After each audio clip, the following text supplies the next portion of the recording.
আমরা সমাজে উইরা আসি নাই, ওয়াজ মাহফিলে আসি, আমরা অনুদান দিয়ে সার্বিক সহযোগিতা করে এখানে এসে দাঁড়াই।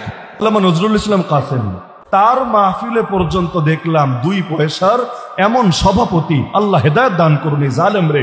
আমরা এই দেশের নাগরিক, আমরা বসেন আমরা ট্যাক্স হোল্ডার নাগরিক, ট্যাক্স দেই, আমরা ট্যাক্স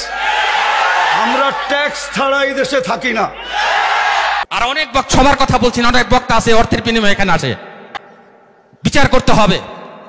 একজন সমাজবাসী, সমাজপতি, সমাজের যে কমিটি, সে যতটুকু এই সমাজের কল্যাণের কাজ করতে পারবে, একজন ইমাম কিন্তু পারে না, সে তো ইমামের দায়িত্ব নিয়ে বসে আছে। আর সভাপতি সাহেব যেই কথাগুলা বললেন ওইগুলাই আমাদের পাথেওর জন্য যথেষ্ট।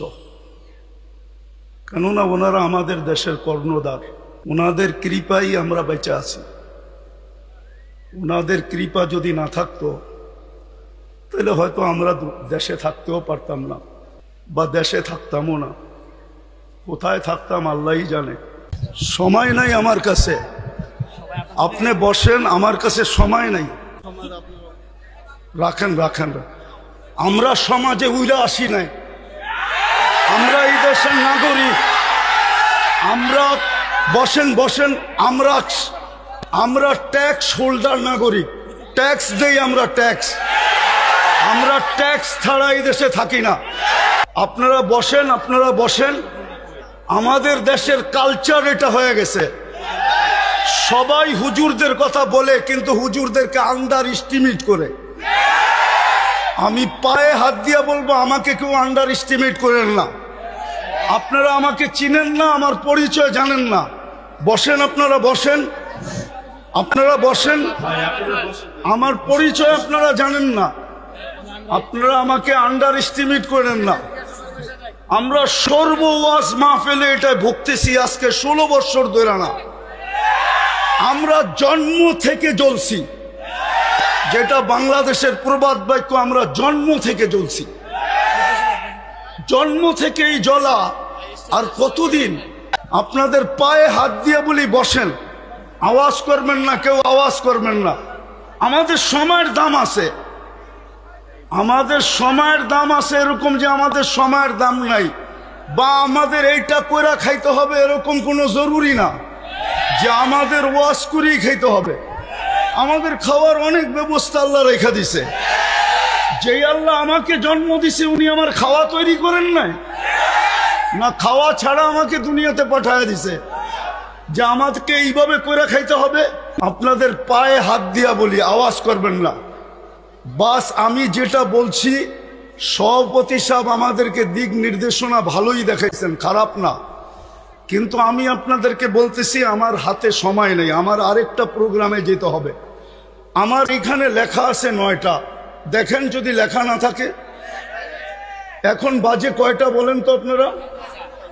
হ্যাঁ, আপনারা আপনাদের লেখার উপরে আন্তরিক না? আপনারা তো আন্তরিক না। আপনারা আমাকে 9টার সময় দিতে পারেন নাই। আপনারা এখন বাজতে শেষ 35 মিনিট আপনারা আমার লস করছেন। বিদায় আমি আপনাদেরকে সময় দিব কোত্থেকে? আমার তো ছিল 9টার থেকে আমি 10টা দিব আপনাদেরকে, 1 ঘন্টা। আমার মিশনই তো এই যুবকদেরকে নিয়ে খেলা। আমি তো যুবকদেরকে নিয়েই খেলি, যুবকদেরকে তো আমরাই তৈরি করছি। যে একটা দিন ছিল স্বপ্নে ভাবতে পারতো না, স্বপ্নে যদি কেউ কাজ করা ভাবতো যে উনি স্বপ্নে ভাবতেছে ঘুমের ভিতরে যে কাজ করা ফেলবে, তো উঠা দেখছে হ্যান্ডকাপ নিয়ে দাঁড়ায় আছে। যদি জিজ্ঞাসা করে হ্যান্ডকাপ, বলে তুমি তো স্বপ্নে দেখতেছিল না সরকার কাজ করবা। আমরা টেকনোলজির মাধ্যমে জেনে ফেলছি, বিদায় তোমার হাতে হাত করি পড়াইতে চলে আসছি। আমার দেশের যুবকরা স্বাধীনতা আইনা দিছে। যুবকরা যদি না দাঁড়াইতো আরো 50 বছরের ভিতরও কারো স্বাধীনতা আনার ক্ষমতা ছিল না। বিদায় আমার যুবকদেরকে নিয়ে কোথায় রিচার্জ চলতেছে আমি জানি। হযরত মাওলানা নজরুল ইসলাম কাসেম এমন কোন আলেম না যাকে সবাই চেনে বিপ্লবী বলে বা সবসময় গরম কথা বলে সবার কলিজে আঘাত করে, এমন না। বরং যুবকদের ভেতরে দিনের মেহনত করে, আল্লাহর বান্দাদেরকে জাগানোর চেষ্টা করে। তার মাহফিলে পর্যন্ত দেখলাম 2 পয়সার এমন সভাপতি, আল্লাহ হেদায়েত দান করুন এই জালেম রে, প্রকাশ্যে মাইক হাতে নিয়ে হযরতের শানে শুধু না গোটা আলেম সমাজের শানে বেয়াদবি করে যাচ্ছে। কিভাবে? মাইক হাতে নিয়ে বলছে হুজুররা কি করে, হুজুরদের কি অবদান আছে, আমরা যারা টাকা পয়সা দেই আমাদের টাকা পয়সায় সব চলে, মসজিদ মাদ্রাসা যাই হোক, আমরা যারা টাকা পয়সা দিই, আমরা স্টেজে উঠলেও পয়সা দিয়ে উঠি, আর হুজুররা তো ভাড়ায় খাটে, হুজুররা ওয়াজ করলেও তো পয়সার বিনিময়ে তারা ওয়াজ করে। তাহলে এই হুজুররা ইমামরা তারা কি পরিবর্তন করবে সমাজকে? তারা তো নির্দিষ্ট একটা ক্ষুদ্র দায়িত্ব নিয়ে আছে। একজন আলেম, তাও পুরো দেশে পরিচিত আলেমকে পাশে বসিয়ে নির্দিষ্ট দলের কোনো ব্যক্তি যদি এই কথা বলে, তাহলে সেটাকে শুধু সেই আলেমকে অপমান করা হয় নাকি গোটা দেশের সর্বস্তরের আলেমকে অপমান করা হয়? তাহলে এইরকম কথা বলে আবার হাড্ডি গুড্ডি নিয়ে বাসায় যায় কিভাবে?